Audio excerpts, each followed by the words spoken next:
Alright, so I just broke somebody else's brain with this too, but most multimeters have some kind of a diode test function. And the way that those work is they apply a constant current, essentially, and they measure the voltage between the leads. And they beep when that voltage is, right.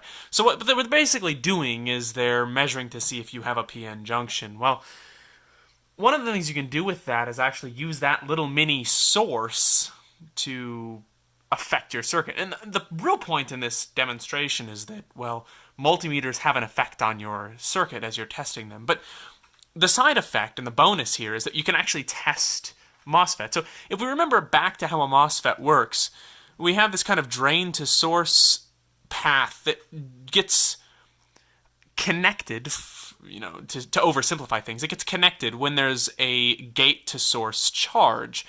Well, we can do that with this whole multimeter in the diode mode. See, if we just test from drain to source, essentially, what we'll notice here is, well, if I can get in it and not ruin the camera shot, the drain to source has no effect.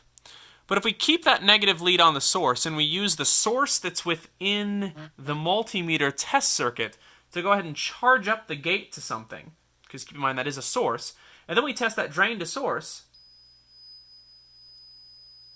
magic, we have a connection. We have a drain to source connection. We can actually stop that by simply basically zeroing the charge on the gate just with our finger. And our finger alone is enough to zero the charge on the gate that's just built up. Keep in mind that that gate capacitance is what's allowing that to happen. So again, if I charge that gate up, we have conduction. And if I cancel the gate charge, conduction is gone.